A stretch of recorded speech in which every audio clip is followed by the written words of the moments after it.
Pauline, it's lovely to see you again. Thank you so much for coming on. In this episode, we wanted to talk a bit more about the industrialization of food and how that is actually having an effect on our own personal healths. So, can you talk a little bit about what has happened with regards to the industrialization of food and how these effects are both on the planet, but also on us personally and our own personal health? Yeah, it's a really interesting subject, this one, because an industry is really driven by demand. And so we, as the consumers, are the ones driving this demand for cheaply produced food. And so this cheaply produced food is not only having an impact on our health, but it's certainly having an impact on our planetary health as well. And when we sort of take a step back and not see ourselves as separate from the planet, but actually a part of the planet, we can then start to see that planetary health and human health are intrinsically linked. We can't have one without the other. So if we're essentially mortgaging the planet to produce more cheap, and draining the resources of the planet for our own benefit, we pay the price ultimately with our health, but the planet ultimately pays the price too. And food production is, there are so many industries within food production that are just completely broken, and it's come down to profit over values. Well, and we live in a capitalist society, and we see from all levels of the food chain with regards to supermarkets being like a major customer in the market for regards to supply and demand, and Yes. that's now moved into creating foods that aren't necessarily good for us because it's cheaper to manufacture. Talk to us a bit about that and how we've got how have we got here? Yeah. How have we got here? I think it's come down to convenience. We can walk into a supermarket and get everything we want under one roof, from our school socks to our nighties to our frying pans. We can literally get anything in a supermarket now. And the supermarkets are really capitalizing on this. They're constantly at this price war. We do this cheaper. We do this cheaper than Aldi, and Sainsbury's are like, no, we do this cheaper than Tesco. That's funny because I remember there being a ban on that for a long time. You couldn't say we're cheaper than that supermarket, but now that's obviously those bans have been lifted. So now they were able to advertise that. That became a thing a few years ago where you could actually say we are cheaper than Tesco, we are cheaper than this, and then obviously that driving that need that for cheaper price war, absolutely. And so I think as our general costs are rising, we as consumers want the cheapest option. But I don't always think we understand the implications of that cheapest option. And this was really, my eyes were really open to this when I went from being a scientist and a nutritionist to opening a health food store and feeling I had a real responsibility to make sure that I wasn't adding to this problem. And so I interviewed a number of business owners. One that springs to mind is Ombar.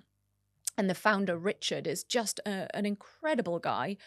And he produces this wonderful organic, fair trade, raw dark chocolate, or not just dark, but organic fair trade chocolate. And what he refused to do was enter this price war that all the other chocolate companies, the kind of mainstream chocolate companies, were entering into, that perpetuated child slave labor, poor farming, poorly paid farmers, just awful farming practices. Children were being shipped to these farms to work for their labor, for their cheap labor. Farmers were being poorly paid. And then the companies that were making the money were these major chocolate companies. So it was all about profit, and anyone else involved in the production of cocoa and chocolate were disregarded. And so he really opened my eyes to the importance of looking to pay a fair price for something that's been grown the other side of the world, that is a superfood. I mean, cocoa is incredibly good for us when it's as it should be and not loaded up with sugar and all the other extras. And it's grown, it's fermented with banana leaves, it's produced with the love and attention that it should be for the product and for the planet and respecting the farmer. The exact same with the coffee industry.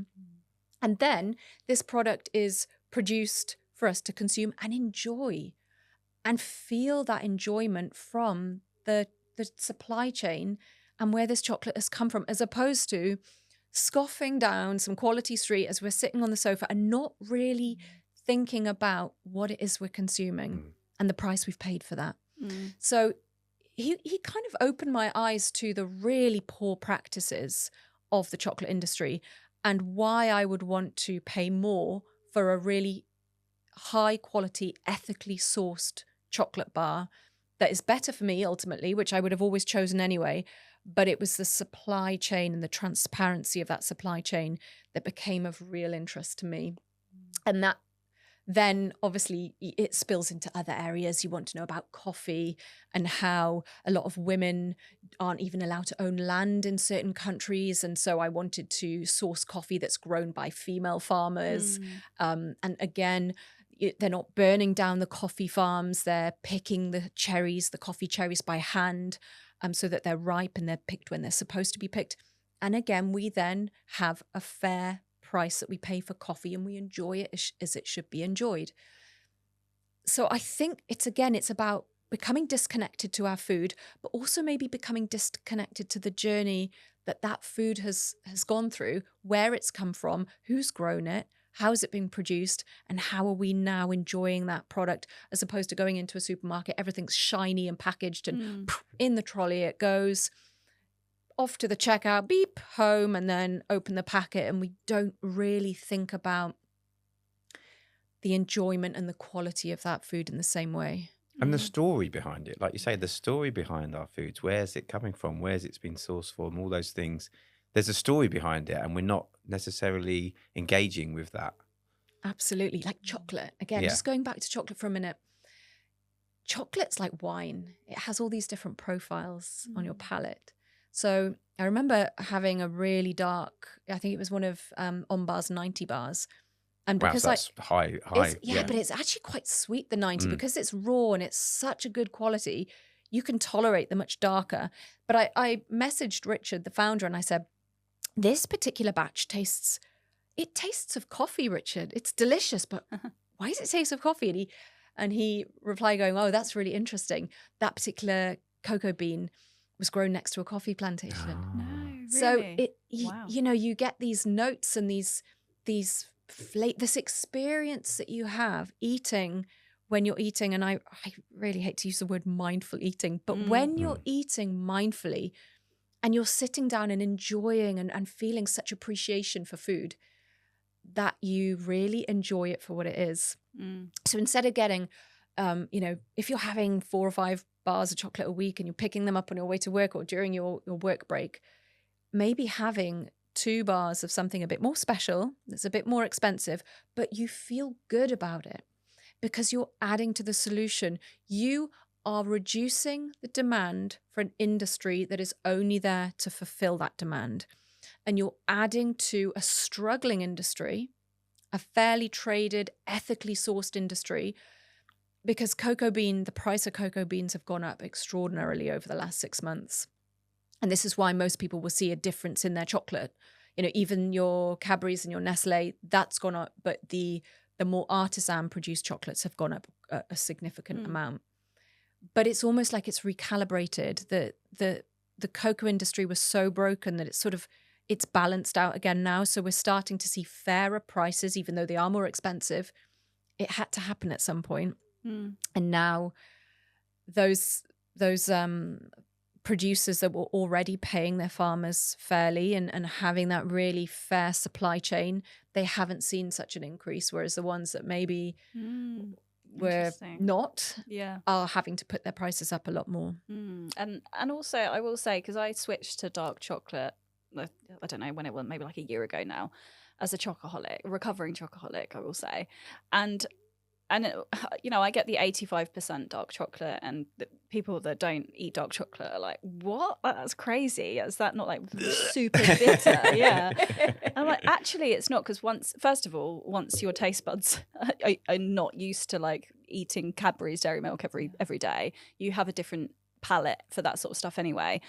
But also, all I need is like a few squares of it, Yeah, and I'm like, exactly, oh, it's like, you know, it's sort of hit the spot for my chocolate addiction, so to speak.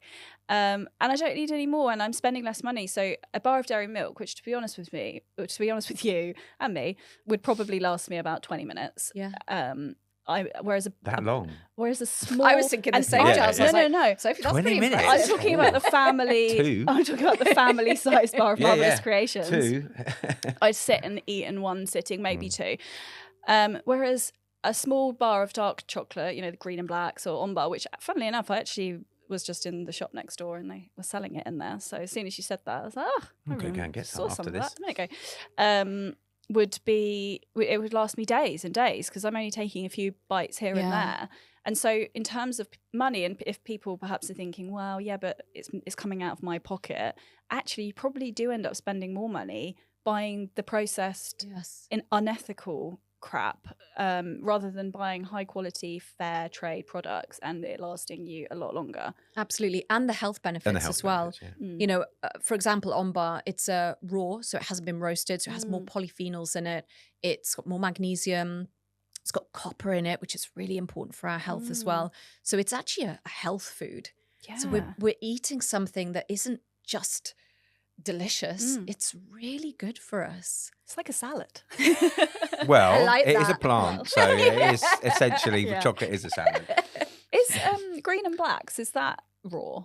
It's not raw, but it's organic. Okay. And it's another really high quality product. Yeah, maybe I should have another switch up. And I think so again, just trying to unpick this really challenging situation that most consumers find themselves in.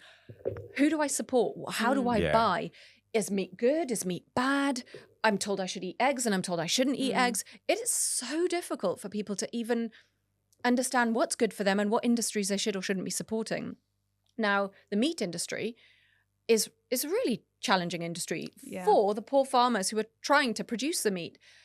And I think when we start looking at the link and the relationship between animals, plants, and soil, we can start to see that this is a symbiotic relationship. They rely on one another. It's not that meat's bad and plants are good, or meat's good and plants are bad. They're equally as important for the ecosystem. We need animals, livestock, roaming and feeding on grass in order to keep our grasses healthy and fundamentally to keep our soils healthy. Yeah. Because underneath our feet, we have this insanely intelligent system that essentially supports all life on Earth. 95% of the food we have comes from soil. Yeah. So, and a lot of the carbon in that soil is depleted over the years. So we do need livestock to churn it. Absolutely. And to poo on it. Yes. And to churn that poo into it so that it becomes better. And that poo, when livestock are roaming on grass and they're feeding grass, so grass is incredibly effective at sequestering carbon from the environment. And grass is kind of like humans. You've got the baby grass, so when it's very young and it's not doing so much.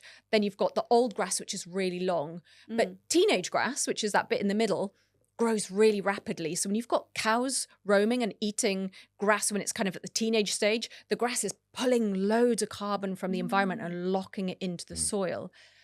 And that soil is incredibly rich in microorganisms. And this is where the magic really happens for our soil. So the roots of the plants and the crops that we're growing have this trading system where the roots produce this carbon-rich, sugary substance, and that attracts all the different fungi and microbes to the plant. And then those microorganisms break down using enzymes and share minerals from the soil to the plant.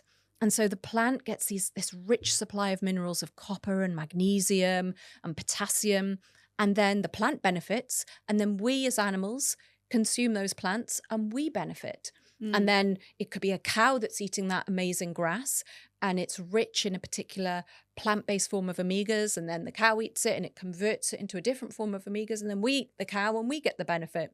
So it's this really beautiful relationship between roaming livestock, grass, lots of biodiversity going on with what's been grown on that land, and then the soil teeming with life, which it should be, as opposed to dead soil, which has just such a detrimental effect on the quality of our food, the impact on flooding and environmental change.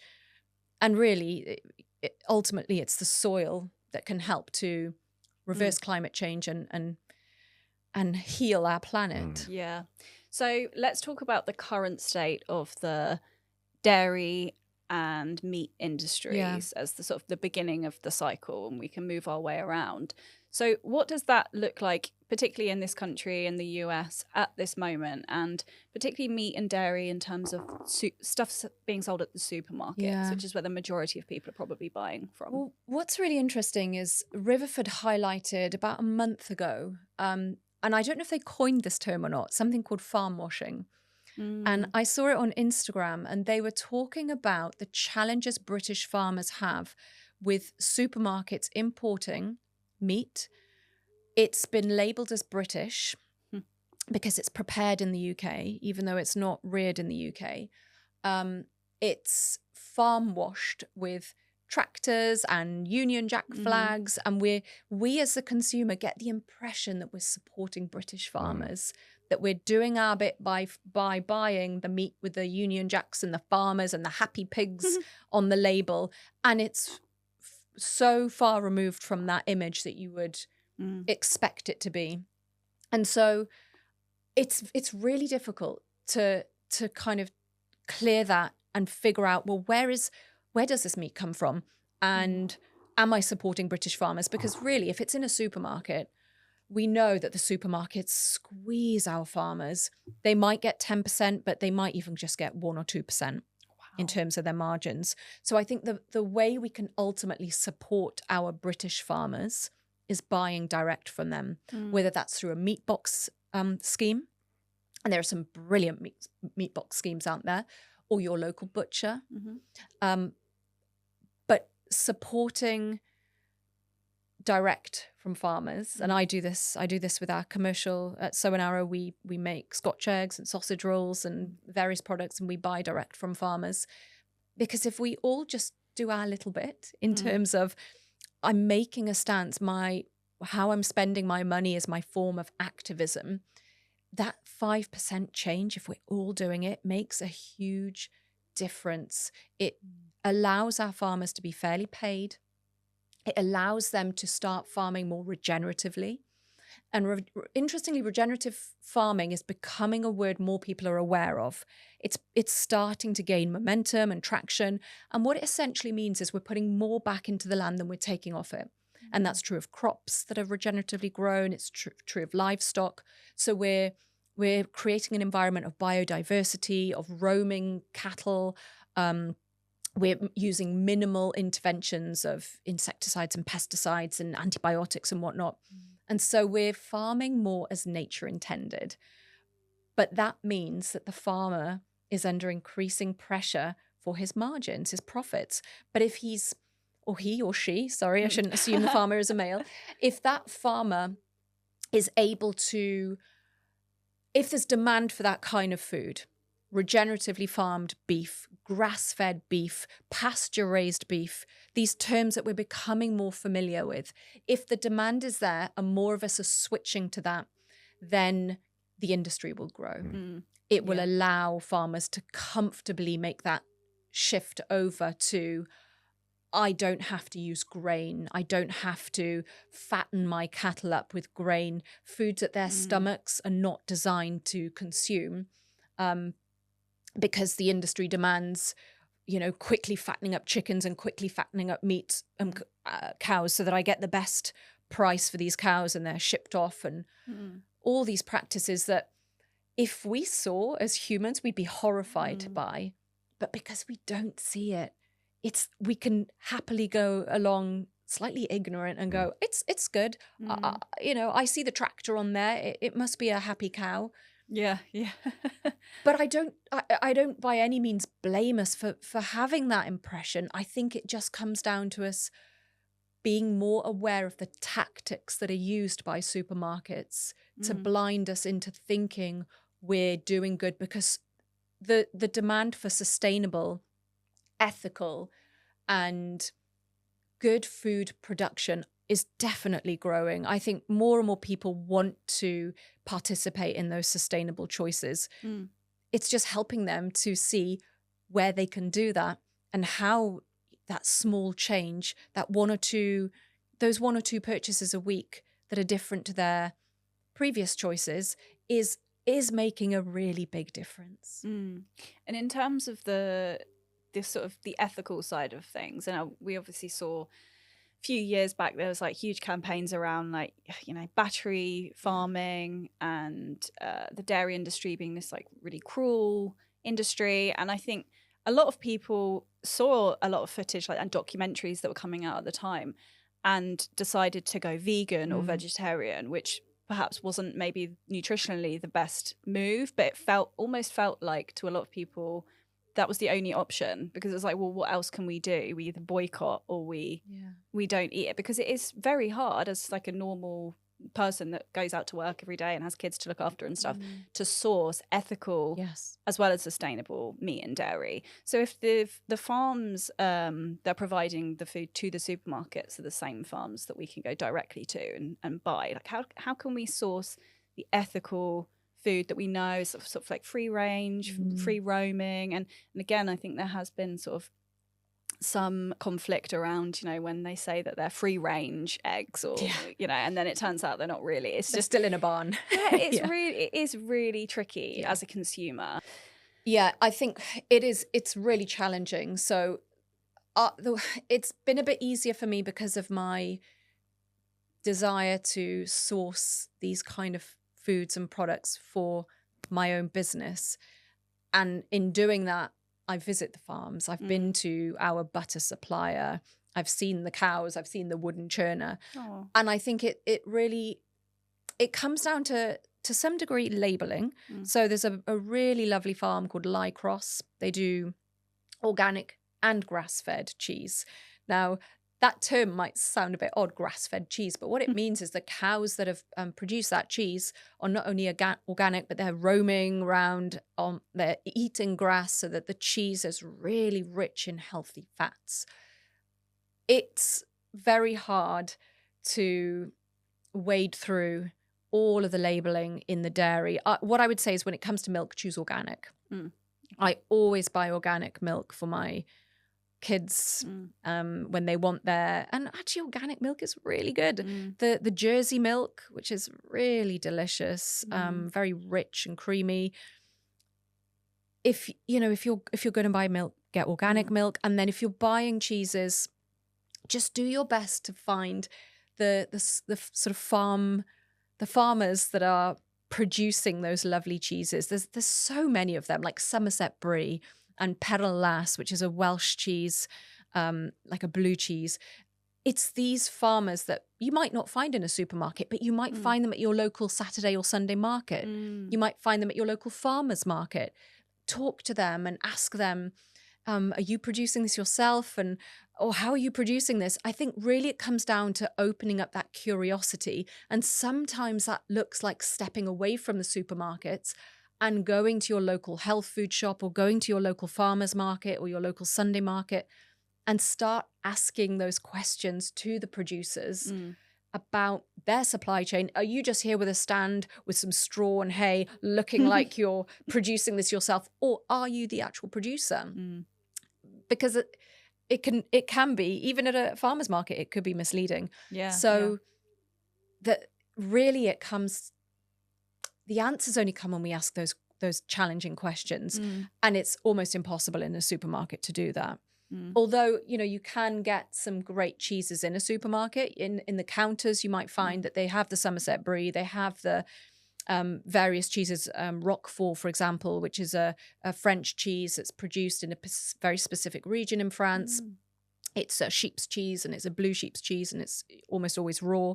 So there are certain cheeses that are protected, and we know they're being produced. The French do cheese well. But then so do the British. We're starting to do great Welsh cheeses, great English cheeses.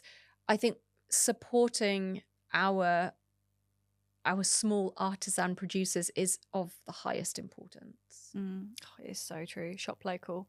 And we've spoken about this before, and I bring it up on pretty much every episode of Unquestionable. But for those people that really, really don't have the time or inclination to go and do the research and visit, speak to people, there are companies like Riverford, for example, that are supporting local farms. Absolutely. Right? And that's such a great service, because you know that when you're on the Riverford website, they've done the due diligence. Right. They know that the produce is organic. It's being produced in a way that's very ethical and sustainable. And so a brand like Riverford is doing a lot of the work for us. Exactly. It's like our friendly, healthy supermarket. It's so good. And you can always tell, because the options are a lot more limited. Yes. But I kind of like that, because it takes away the having to make the decision for me. It's kind of like, well, that's in season, so I'll get that. Yeah. And it's really nice to try different things. There's a really beautiful deli in Bristol that I visit, probably, if not once a week, maybe once a fortnight, called Chandos Deli. And they just do cheeses and olives. And I don't drink, so I don't have many vices. But one of my vices I love is to go and try different cheeses and have a little bit of a education about what that cheese is and where it's come from. So that's a very sensible vice, I will say that. It's not the wildest I've ever learning about cheese. But when you love food, and I love food, food is just such a gift. It's just really such a pleasure. So finding these different cheeses or olives or different things that you can sample and try, and cheeses are really healthy. There's a cheese called Munster, actually, which is quite a stinky cheese. For those of you who've tried it, you'll know what I mean. It's really and the reason it's so stinky is because it's very rich in bacteria, and that bacteria is producing something called K2. So not only does this cheese have a lot of calcium in it, but it has something called K2, which helps the body direct where that calcium goes. So we take this lovely cheese in, and the K2 in that cheese says, put that in the bones, put that in the teeth, don't put it in the cardiovascular system. And so you've got this really beautiful, delicious, slightly stinky cheese called Munster. Same in Camembert. Stilton has some decent amount of K2 also. But you've got these foods that are really, they're health foods. They're packaged up in a certain way that Mother Nature intended them to be. They've got everything they need in there to help support our body in getting the calcium to where it needs to go to. Yeah. So there's one called Stinking Bishop that's very good. Lovely. Stinking Bishop, which sounds very similar to Munster. Yeah, Stinking Bishop. It's pungent but very delicious. Yum. I was just thinking, like, when was the last time I ate stinky cheese? Or, when do when do people eat stinky cheese? And I thought, what, all of this stuff that we're talking about is something that we all get out of the cupboard at Christmas. Like we take all of these sort of habits and things out at Christmas. Because again, I remember every year at Christmas time, my dad would go to the local butcher to get the turkey or the chicken. Whereas normally he would never go to a butcher to get meat. It was just a supermarket. But I think he would order in the meat because it was a special occasion, or because he wanted to make sure that he got it, or for whatever reason. And again, it's like all the cheeses it's and more ceremonial, almost. The vegetables and the we it's almost quite decadent, I feel. Like we treat ourselves over Christmas, and then after Christmas it's back to eating junk food and back to Dairyly and processed, quick and easy microwave meals. That's it.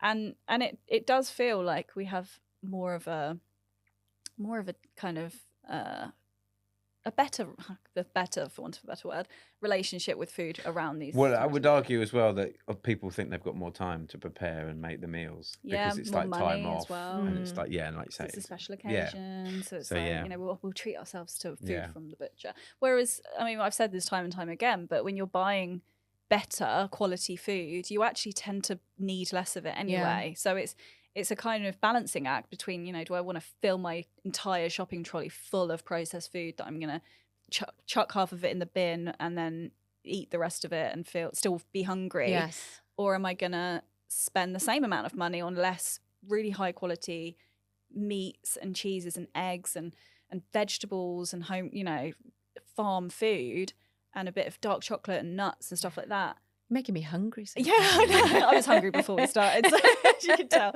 And then, you know, eat just enough to fill myself up and still have some left for a later day. And it's kind of, it's a decision that people have to make, I think. We're all responsible for that, right?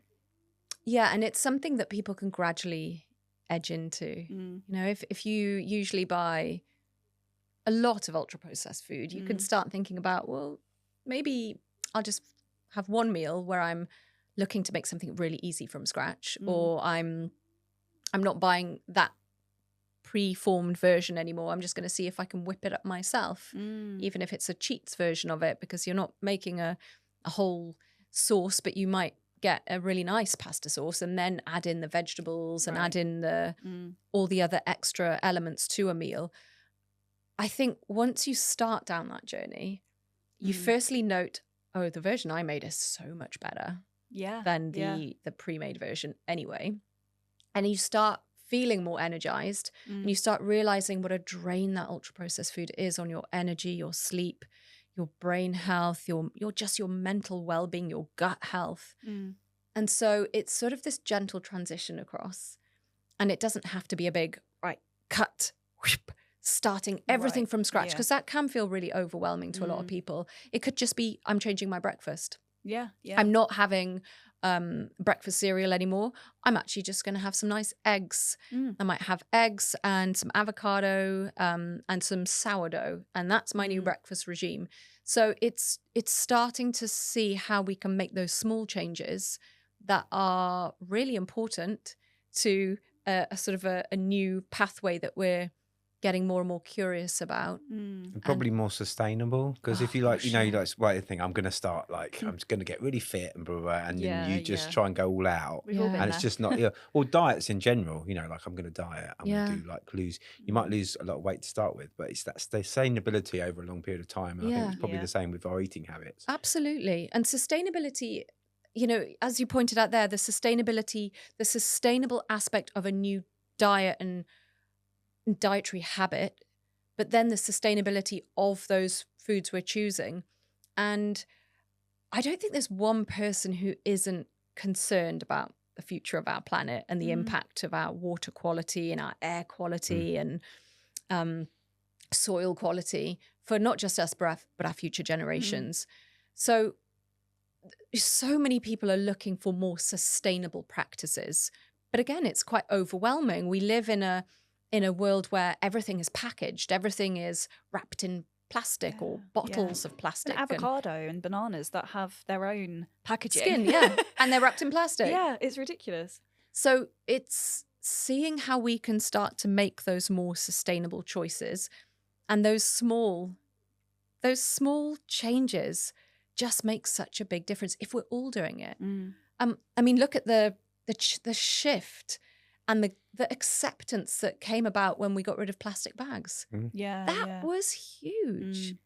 You know, we all forgot bags when we went to the supermarkets and the shops, and I'll take a carrier bag. Yep, give me another. And you just have this hoard of plastic bags at home. That doesn't happen anymore. We've all got our bags in our cars, or we've got paper bags now that we use. It's become this acceptable way of life now. And so I think as we start to find new ways and make it acceptable, and that might be through pressurizing the government, or it might be through a grassroots movement where we all just decide, you know, I'm only buying organic milk now, or I'm only buying meat from my butcher, or I only want things that I know are really truly sustainable. I want to know that my coffee and my chocolate are fair trade coffee or chocolate, and that the supply chain there is really transparent. So sustainability, it's a bit of a buzzword, but it's a really important buzzword for our health and the health of the planet. Like you say, and future generations. Oh gosh, Yeah. I mean, what could be more important? So we've spoken a lot about the sort of the meat and dairy industry. Now let's talk vegetables quickly, and then before we finish, I'd love to talk about fish particularly as well, because that's been something that's quite spoken about at the moment.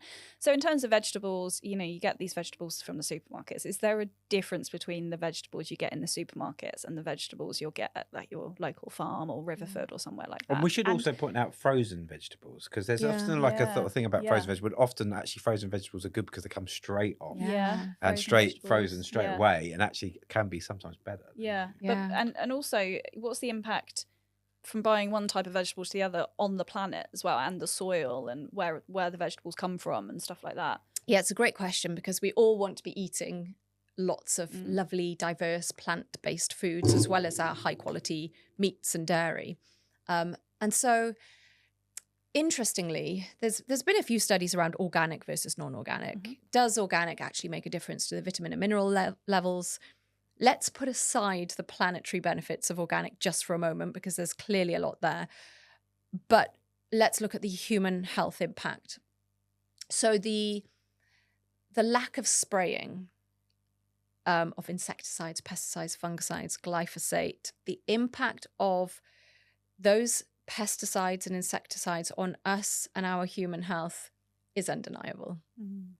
It's tried to be denied by those huge industries, those global powerhouses, but we know it has long-term implications. In fact, I think the first legal win over Monsanto, who produces glyphosate, was sued by he used to spray the football pitches of a school. I can't remember the date off the top of my head, but he was every day spraying these football pitches at a school in America. And he developed cancer, and it was unequivocally linked to him being exposed to these the glyphosate on a daily basis. Now, what we also have to think about in this situation is those children playing on that playing field day in, day out, diving on them, running, breathing in these awful chemicals. We don't know where they ended up, what happened to them, and the implications of heavily spraying. So, yes, we know it damages our gut microbiome. We know it impacts our detoxification system, but there's a lot more. These are neurotoxins. They get into our nervous system and they are damaging to our health. There's a very good book written by, I can't think of her name off the top, Jenny Goodman, called Getting Healthy in Toxic Times. And she talks about how we, as a community within our own county, can write to our local council and ask them to stop spraying our hedgerows and our playing fields with pesticides and glyphosate. And this is a movement going on in the UK at the moment, and more councils are now stopping spraying because of the impact on our health, our children's health. It's undoubtedly damaging our health, but there's a lot of turning a blind eye because of the impact it can have on growth of crops and stopping the diseases from attacking our crops.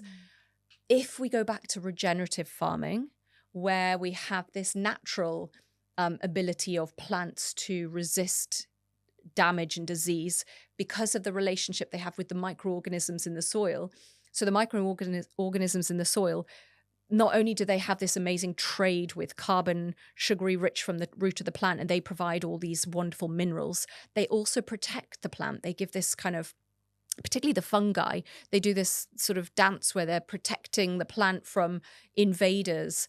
And so if we go back to farming as it should be, this beautiful relationship where we've got this diverse crops and livestock and we're not heavily spraying, there would be far less damage and crop issues. There would be far less need to spray these foods and have these potential human damaging sprayed foods entering our food system and doing who knows what in terms of the damage. There's a lot of research coming, and I think it'd be really interesting actually seeing what Robert Kennedy Jr. is going to be doing with the FDA, big pharma, food production, glyphosate use, and because a lot of what happens in America will absolutely impact the rest of the globe when it comes to food production. Interesting. Yeah. Okay.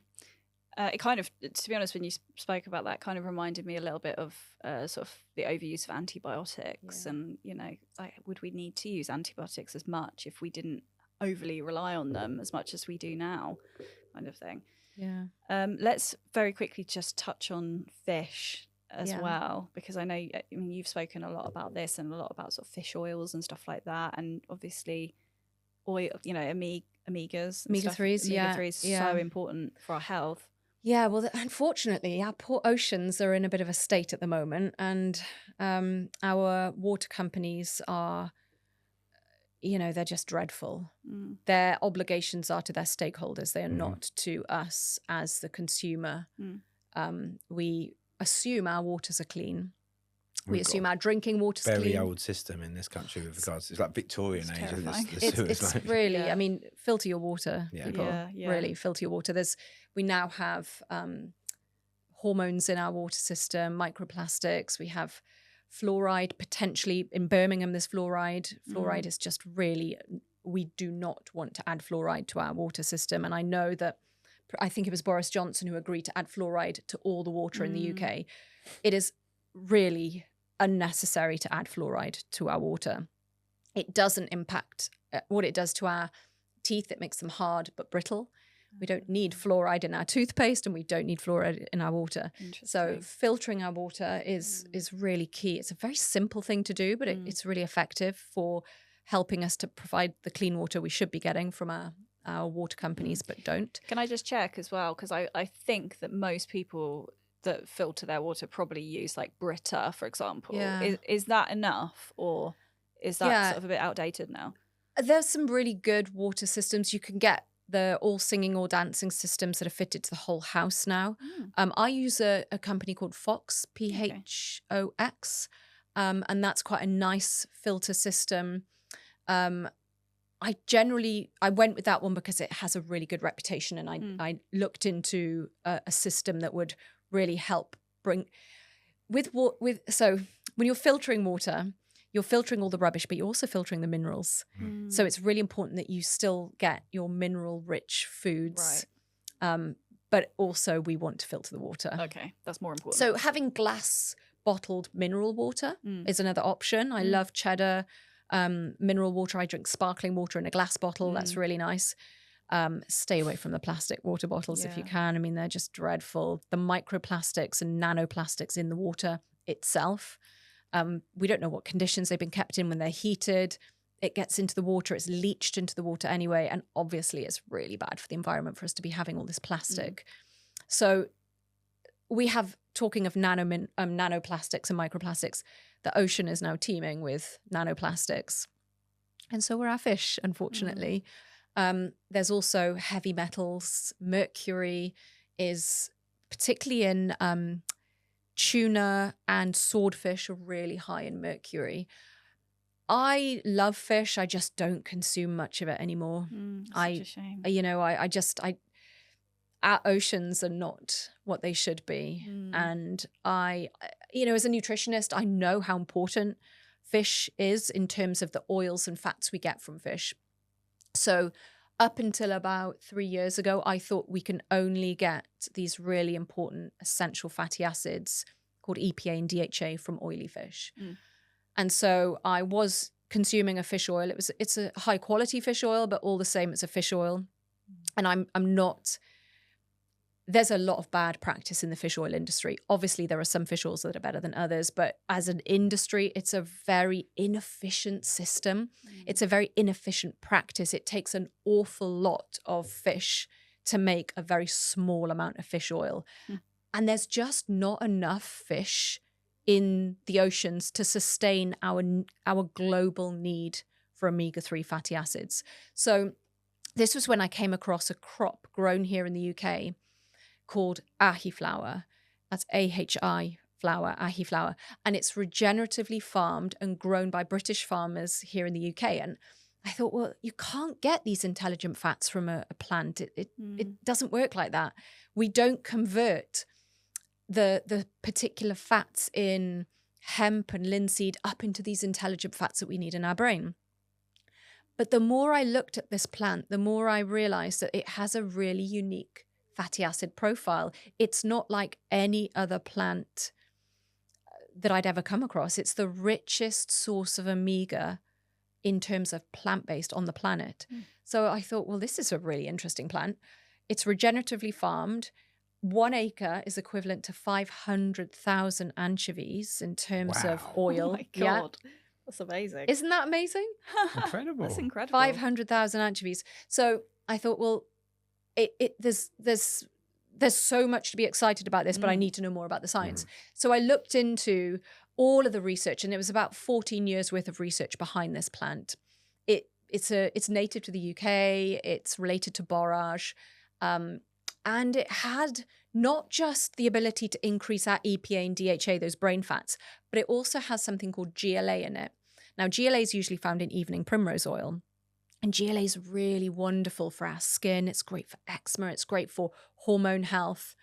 And I thought, well, okay, you're getting GLA in this plant. You're getting the intelligent fats that we need for our brain. This is sounding like it could be the fish oil of the future. And so I started using this soft gel myself. Well, I started using the oil in the form of a soft gel. The one I use is called Regenerative Omegas.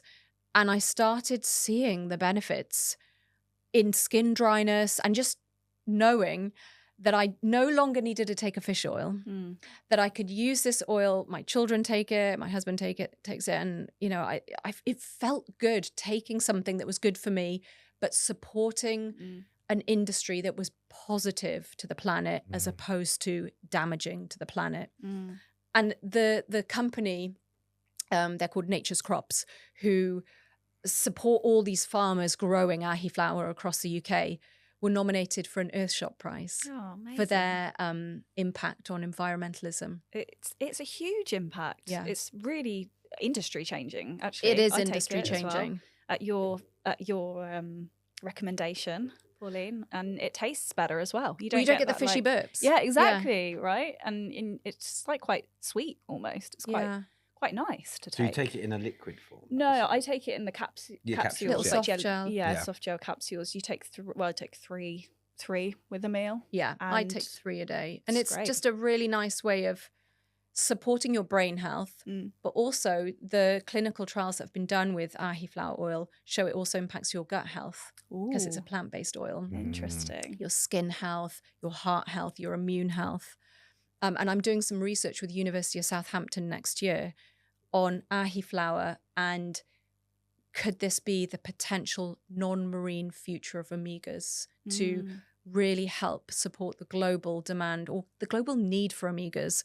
So we're looking, can we enrich foods with ahi flower? Can we get it into kids' foods you know, ways of children getting these essential omegas that they're not getting at the moment, but using a plant from the UK that is grown in such a way that it's giving back to the planet. And regenerative. Yeah. And is it an easy crop to grow? Does it need a lot of care and attention? It doesn't. So I've been to visit these crops, and what I found just so wonderful when I went to visit was all of the insects around the crop. So it's a really hardy plant because it's a hedgerow plant. Right. And you're surrounded by this crop with these tiny little white flowers, and within those white flowers are the seeds. And so it's the seeds that are cold pressed, clay extracted, because again, you know, it's not just about the production of a food, it's how that food or oil or whatever it might be is then processed. So we can have certain like coconut oil that's processed into MCT oil, but it's using solvents, hexane and all these things to extract, versus, okay, we have a seed here. Are we heat extracting? No, we're cold extracting. We're pressing it and we're using clay to remove any impurities. So it's knowing the journey that oil in your capsule has gone through from soil to oil, and how that's 100% traceable. And that's the beauty, again, of having a crop like this in the UK, and us in the UK being leaders in this regenerative omega drive. How we can trace every batch back to a farm in the UK, whether it's up north or in amazing. Cambridgeshire. We know where every batch comes from, which I just think is incredible. Amazing. Oh, Pauline, I wish I could pocket you and just keep you forever with me. You're so knowledgeable. You're so inspiring. Just have a Nina Lardo. Is this okay? I know you would hate me. It's all right. Is this okay? It's always such a pleasure to talk to you. You're interesting and intelligent and just an absolute fountain of knowledge and wisdom when it comes to all this sort of stuff. And I'm always asking you questions. I'm always on Sow and Arrow as well, so listeners need to go check it out. Definitely. Sow and Arrow, SOW and Arrow, like an arrow. And the thing I love about Sow and Arrow as well is that whenever I'm shopping there, bearing in mind it's not just sort of, your packaged items, but you've also got this amazing bakery which you've brought us some goodies from. And those biscuits have the 90%, so it'll be interesting to see how you find the sweetness level. They're the 90% on bar topped. So on bar, we'll have our on bar today. Get your on bar. And I know it's all great stuff because I know that you've sourced it, so definitely go check it out. Where can people find you as well? Mainly on Instagram, Pauline J. Cox. LinkedIn, but I'm not so active on there. And pretty much Instagram. I do have a website, paulinecox.com, but it might be up and running. But also you have books that people can I do, yes. Yeah, I have my first book is called Primal Living in a Modern World. And that's really a book for everyone. It's a sort of an entry level, how do I improve my gut health? How do I support my liver, a very hardworking organ in the body? How do I work with my blood sugar balancing? And then my second book, Hungry Woman, is really about supporting women's hormonal health from teenage years right through to postmenopause. And I've got Primal Living, and it's really good. And the thing I love about it is that you've got suggestions as well of things that you can substitute out, which healthier alternatives, which is perfect because it's I don't even have to think. Pauline's just thinking for me. Anyway, it was so lovely to talk to you. Thank you so much for coming on. Thank you, Pauline. Thank you for having me on, guys. Thank you.